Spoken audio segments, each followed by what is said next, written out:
శ్రమజీవులకు తోడుగా ఉంటూ ఓ చేదోడు ఓ తోడు అనే పథకం, లాయర్లకు ఓ లానేష్టం, ఇలా స్వయం ఉపాధి రంగంలో ఇంతమందికి తోడుగా ఉంటా ఉన్న పరిస్థితులు కానీ ఈ పథకాల పేర్లు కానీ గతంలో ఎప్పుడైనా జరిగాయా అని అడుగుతా ఉన్నాను. పేదవాడు వైద్యం కోసం అప్పుల పాలయ్యే పరిస్థితి రాకూడదు. ఏ పేదవాడు వైద్యం బాగోలేకపోతే అప్పుడు పాలయ్యే పరిస్థితి రాకూడదు అని ఏకంగా ఆరోగ్యశ్రీని విస్తరించాం. 25 లక్షల దాకా ఉచితంగా వైద్యం, పేదవాడికి ఆరోగ్య ఆసన, గ్రామంలోనే విలేజ్ క్లినిక్, గ్రామంలోనే ఫ్యామిలీ డాక్టర్, ఇంటికే హామీ. పొదుపు సంఘాల రుణాలన్నీ రద్దు చేస్తారన్నాడు. అక్క పొదుపు సంఘాల రుణాలన్నీ రద్దు చేస్తారన్నాడు. చెల్లెమ్మ పొదుపు సంఘాల రుణాలన్నీ రద్దు చేస్తామన్నాడు. ఏకంగా 14,205 కోట్ల రూపాయలు. నేను అడుగుతా ఉన్నాను, ఇందులో ఒక్క రూపాయి అయినా మాఫీ చేశాడా అని అడుగుతా ఉన్నాను.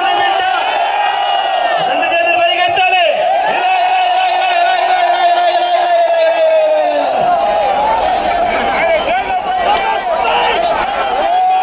మూడో ముఖ్యమైన హామీ అక్క, మూడో ముఖ్యమైన హామీ, ఆడబిడ్డ పుడితే మహాలక్ష్మి పథకం కింద 25,000 రూపాయలు మీ బ్యాంకుల్లో డిపాజిట్ చేస్తామన్నాడు.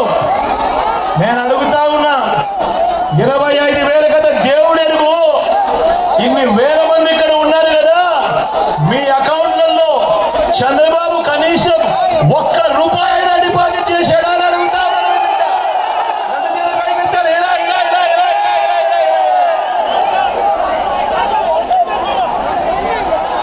నాలుగో ముఖ్యమైన హామీ, ఆయన సంతకం పెట్టి మీ ప్రతి ఇంటికి పంపించాడు. ఇంటింటికి ఉద్యోగం. తమ్ముడు, ఇంటింటికి ఉద్యోగం.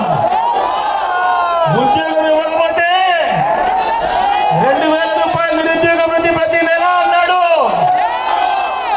5 సంవత్సరాలు ఆయన పాలన అంటే 60 నెలలు ఇంటూ నెలకు 2,000 రూపాయలు అంటే ప్రతి ఇంటికి 1,20,000 రూపాయలు ఇచ్చాడా? రెండు చేతులు పైకెత్తారు. ఇలా ఇలా ఇలా ఇలా ఇలా ఇలా ఇలా.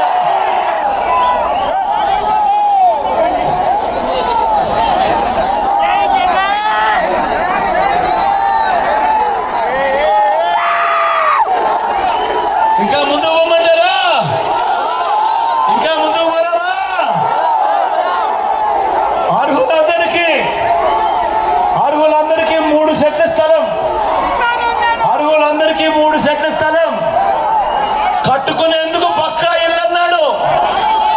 నేను అడుగుతా ఉన్నా మీ అందరితో కూడా, ఇన్ని వేల మంది ఇక్కడ ఉన్నారు కదా, చంద్రబాబు హయాంలో చంద్రబాబు మీలో ఏ ఒక్కరికైనా కూడా ఒక్క సెంటు స్థలమైనా ఇచ్చాడా అని అడుగుతా ఉన్నాను.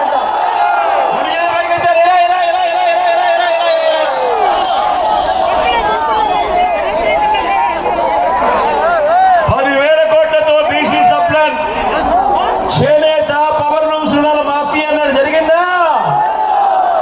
ఉమెన్ ప్రొటెక్షన్ ఫోర్స్ ఏర్పాటు చేస్తామన్నది చేశాడా? సింగపూర్కు మించి అభివృద్ధి చేస్తామన్నది చేశాడా? ప్రతి నగరంలోనూ హైటెక్ సిటీ నిర్మిస్తామన్నది జరిగిందా? మన పొలంనేరులో కనిపిస్తా ఉందా? మరి నేను అడుగుతా ఉన్నాను ఒకటే, మరి నేను మీ అందరినీ కూడా అడిగేది ఒకటే, సాక్షాత్తు చంద్రబాబు సంతకం కనిపిస్తా ఉందా కింద? సాక్షాత్తు చంద్రబాబు సంతకం ముగ్గురు పార్టీలతో కూటమిగా ఏర్పడి ఈ పాంప్లెట్ ని ప్రతి ఇంటికి పంపించి ఆ తర్వాత ఆయన ముఖ్యమంత్రి అయ్యాడు 2014 నుంచి 2019. అయిన తర్వాత ఈ ముఖ్యమైన హామీలంటూ ఆయన పంపించిన ఈ పాంప్లెట్ లో చెప్పినవి ఇందులో కనీసం ఒక్కటంటే ఒక్కటైనా అయ్యిందా అని అడుగుతా ఉన్నాడు మీ బిడ్డ. ఈసారి మాత్రం గట్టిగా రెండు చేతులు పైకెత్తాలి. ఈసారి